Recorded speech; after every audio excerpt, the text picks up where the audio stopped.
حضور نے اپنے زمانے سے لے کر قیامت تک 5 ادوار ذکر کر دیے، ہماری پوری تاریخ اس میں ہے۔ مسند احمد ابن حنبل کی روایت ہے رحمہ اللہ، اور راوی ہے حضرت نعمان ابن بشیر رضی اللہ تعالی عنہ، تکون النبوۃ فیکم ما شاء اللہ ان تکون، مسلمانوں تمہارے مابین نبوت رہے گی جب تک اللہ چاہے کہ رہے، یعنی میں بنفس نفیس موجود رہوں گا تمہارے مابین جب تک اللہ چاہے گا۔ اس کے بعد انک میت وانہم لمیتون، اے نبی آپ کو بھی موت آئے گی اور ان کو بھی آئے گی، انتقال تو ہونا۔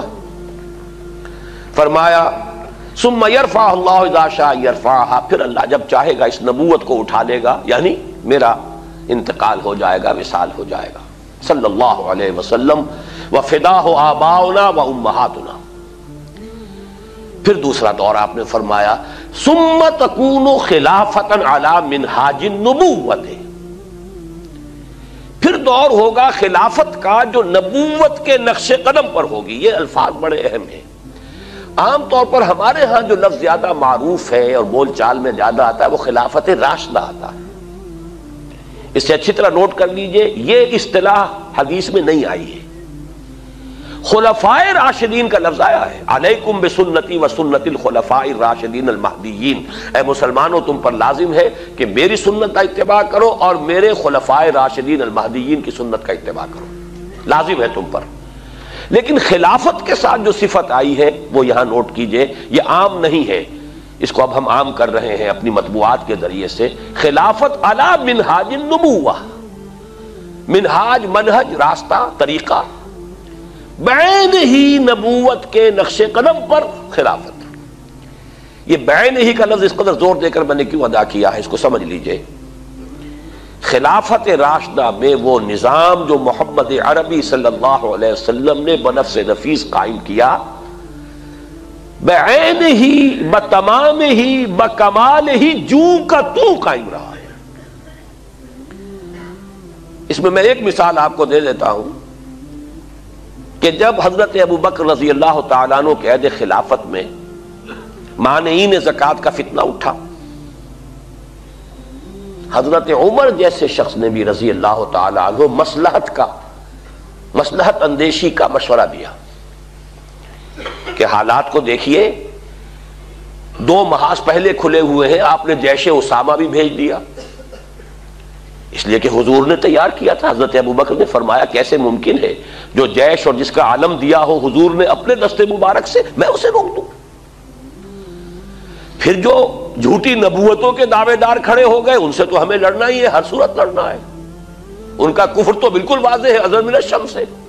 تو 2 محاذ کھلے ہوئے ہیں، مسلمانوں کے دل زخمی ہے، مورال جو ہے پست ہے حضور کے انتقال کی وجہ سے۔ اب تیسرا محاذ نہ کھولیے، رعایت کیجئے، انہوں نے اسلام کا انکار نہیں کیا، کسی جھوٹی نبوت کا اقرار نہیں کیا، نماز کو بھی مان رہے ہیں، زکوٰۃ میں بھی یہ نہیں کہہ رہے کہ زکوٰۃ نہیں دیں گے، صرف یہ کہہ رہے ہیں کہ ہم حکومت کو نہیں دیں گے، اپنے طور پر دیں گے، خرچ کریں گے۔ تو ذرا لینینسی برتیے، مصلحت کو دیکھیے، تیسرا محاذ نہ کھولیے۔ اس پر جو حضرت عمر رضی اللہ تعالیٰ عنہ کا ریئیکشن تھا، ایک تو ڈانٹ پلائی حضرت عمر کو، اور یہ مقام ہے ابو بکر کا کہ عمر کو ڈانٹ پلا سکتے تھے، صرف وہی پلا سکتے تھے صحابہ میں، اور کسی کا یہ مقام نہیں۔ اے عمر تم جاہلیت میں تو بڑے سخت تھے، کیا ہو گیا تمہیں؟ اسلام میں اتنے نرم ہو گئے، اتنی کمزوری کا مظاہرہ کر رہے ہو۔ دوسری بات فرمائی، اور یہ ہے اصل جس کے لیے میں عرض کر رہا ہوں، ایبدل الدین وانا حی، کیا دین میں ترمیم کی جائے گی جبکہ میں ابھی زندہ ہوں؟ میرے جیتے جی دین میں ترمیم نہیں ہو سکتی۔ کس حد تک کہا ہے کہ خدا کی قسم حضور کے زمانے میں اگر یہ زکوٰۃ کے اونٹوں کے ساتھ ان کو باندھنے کی رسیاں بھی دیتے تھے، اگر یہ کہیں گے کہ اونٹ لے جاؤ رسی نہیں دیں گے تب بھی میں جنگ کروں گا۔ تو حضرت ابو بکر کی آپ دیکھیے فصاحت اور بلاغت کی بھی انتہا ہے، اس سے زیادہ تاکید کا کوئی اسلوب ہو نہیں سکتا تھا کہ اگر صرف رسی دینے سے انکار کریں گے، اب آپ بتائیے کہاں اونٹ کی قیمت، کہاں اس رسی کی قیمت؟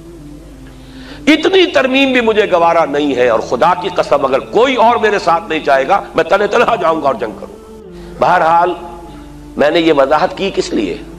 کہ خلافت علی منہاج النبوہ، جو کا تو خلافت کا نظام ہے کہ جو قائم رہا، جسے ہم عرف عام میں خلافت راشدہ کہتے ہیں، حدیث کی اصطلاح میں خلافہ علی منہاج النبوہ،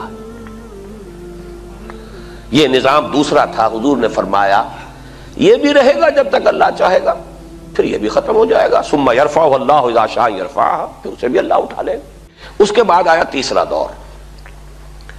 حضور کے الفاظ کیا ہے؟ ثم تکون ملکا عاضا، پھر ایک دور آئے گا ملوکیت کا، اور اس کا وصف ہوگا کاٹ کھانے والی ملوکیت۔ عض یعض یوم یعض الظالم علی یدیہ، قیامت کے دن جو ہے ظالم اور کافر جو ہے اپنی مایوسی میں حسرت کے ساتھ اپنے ہاتھوں کو کاٹ رہے ہوں گے، ہائے ہماری شامت، ہم کس راستے پر چلتے رہے کہ آج اس انجام سے دو چار ہونا پڑا۔ تو عض یعض، کاٹنا، دانتوں سے کاٹنا، کٹکھنی ملوکیت کا دور آئے گا۔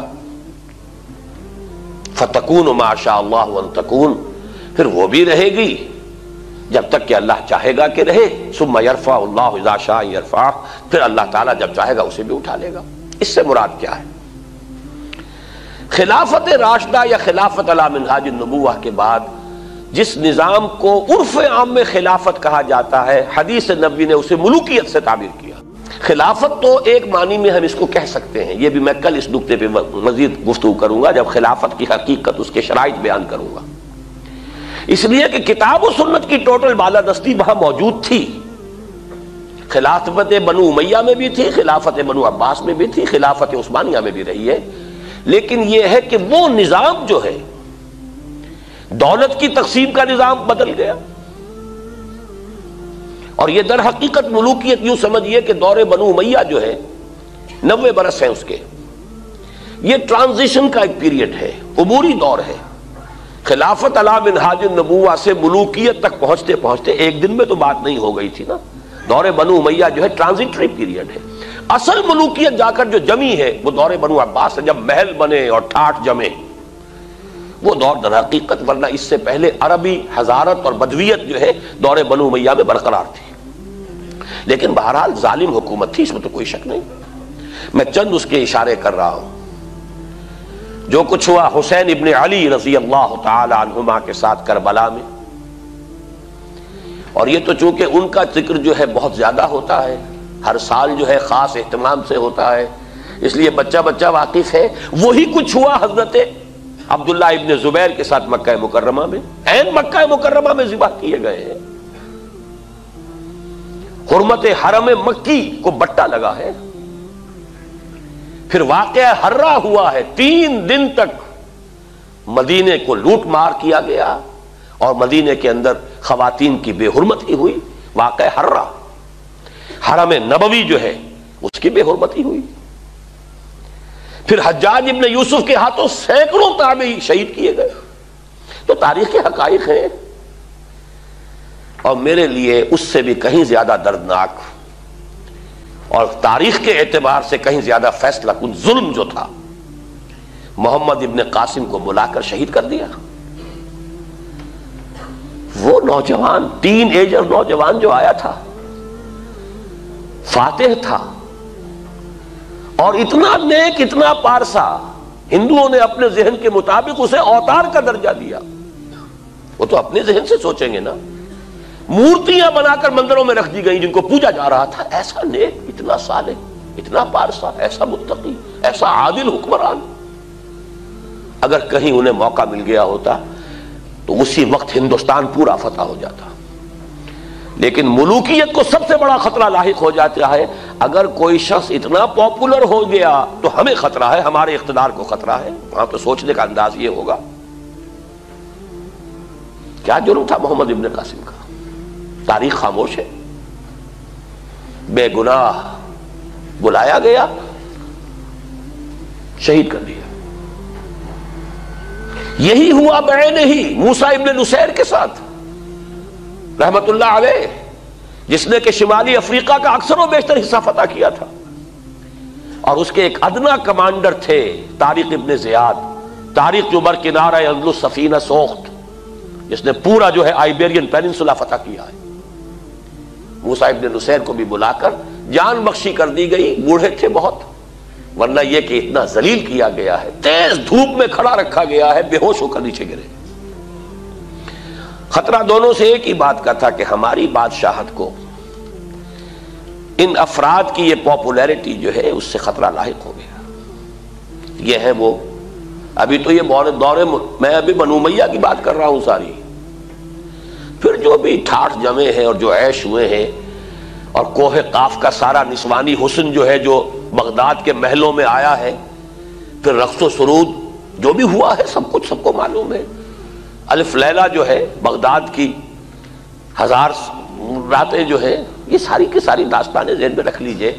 یہ ہے بہرحال تیسرا دور۔ چوتھا دور آپ نے فرمایا ثم تکون ملکا جبریا، پھر ایک اور ملوکیت آئے گی اور وہ ہوگی مجبوری والی ملوکیت۔ چونکہ ہمارے پاس کوئی گواہی موجود نہیں ہے کہ اس کا فرق حضور سے پوچھا گیا ہو کہ حضور یہ دونوں ملوکیتوں کا کیا فرق ہے، ملوکیت کاٹ کھانے والی ملوکیت اور پھر چوتھا دور ہے ملوکیت جبری ملوکیت۔ تو آپ نے کیا جواب دیا؟ کوئی ریکارڈ نہیں ہے، نہیں معلوم اس وقت کیا سمجھا گیا۔ آج ہمارے سامنے روز روشن کی طرح واضح کہ اس سے مراد کیا ہے۔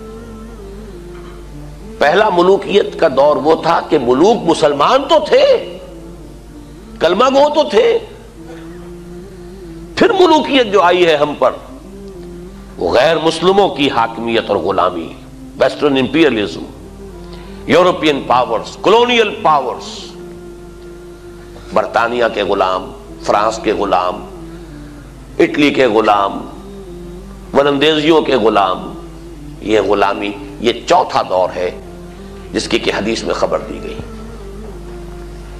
یہاں میں اس وقت صرف اشارہ کر رہا ہوں، تفصیل سے آج ہی بعد میں عرض کروں گا۔ یہ چوتھا دور ابھی ختم نہیں ہوا، ایک اعتبار سے ختم ہوا ہے، ایک اعتبار سے جاری ہے۔ ختم اس اعتبار سے ہوا ہے کہ ڈائریکٹ رول، براہ راست غلامی ختم ہو گئی، تماشا دکھا کر مداری گیا، انگریز اور اس کے فوجی گئے، فرانسیسی گئے، ولندیزی گئے، اطالوی گئے، سب گئے، ڈائریکٹ رول ختم، اس اعتبار سے ختم ہوا۔ لیکن انڈائریکٹ رول برقرار ہے، رول بائی پراکسی یا ریموٹ کنٹرول، سب ان کے شکنجے میں، ہماری معیشت ان کے شکنجے میں، ہمارے وسائل ان کے قبضے میں، ہمارے ذہن ان کے قابو میں، اور اب تو جس درجے CNN اور نہ معلوم کس کس کے ذریعے سے ہمارے ذہنوں کے اوپر جو بھی جبر آ رہا ہے، کہاں بچ کر جائے گا؟ کون بچ سکے گا؟ پھر یہ کہ اس سے پہلے ابھی ہم تہذیبی انداز میں غلام، علم میں بھکاری، ٹیکنالوجی میں بھکاری، ان کے دست نگر۔ تو در حقیقت یہ چوتھا دور جزوی طور پر ختم ہوا ہے، لیکن در حقیقت معنوی اعتبار سے ابھی اس کا تسلسل جاری ہے۔ میں نے اکثر جگہوں پر اس کو کراچی کے حوالے سے بیان کیا۔ کراچی میں لانڈھی، کورنگی، شاید یہی معاملہ ہوگا، اور جو یہ نیو کراچی وغیرہ میں بھی جو بس سٹاپس آتے ہیں، 3 نمبر، پھر 3.5 نمبر، پھر 4 نمبر، پھر 4.5 نمبر، پھر 5 نمبر۔ تو ہم 4.5 نمبر پر کھڑے ہیں اس وقت۔ چوتھا دور ایک درجے میں ختم ہوا ہے، ایک درجے میں ابھی باقی ہے، اس پر میں بعد میں عرض کروں گا۔ اور ابھی جو اس کا آدھا حصہ باقی ہے وہ پہلے سے کہیں زیادہ تلخ ہے، اس کے شدائد اور مصائب پہلے سے کہیں بڑھ کر ہوں گے، لیکن وہ میری گفتگو میں بعد میں آئے گی بات۔ اب آئے ہم آخری دور پر، حضور نے فرمایا بہرحال اس کو بھی ختم ہونا ہے۔ ثم یرفعہ اللہ اذا شاء یرفع، پھر اس دور کو بھی اللہ اٹھا لے گا جب چاہے گا کہ اٹھا لے۔ ثم تکون خلافتا علی منہاج النبوہ، پھر دور آئے گا خلافت علی منہاج النبوہ کا۔ یہ ہے وہ نوید جاں فضا، یہ ہے وہ خوشخبری موجودہ مایوس کن حالات میں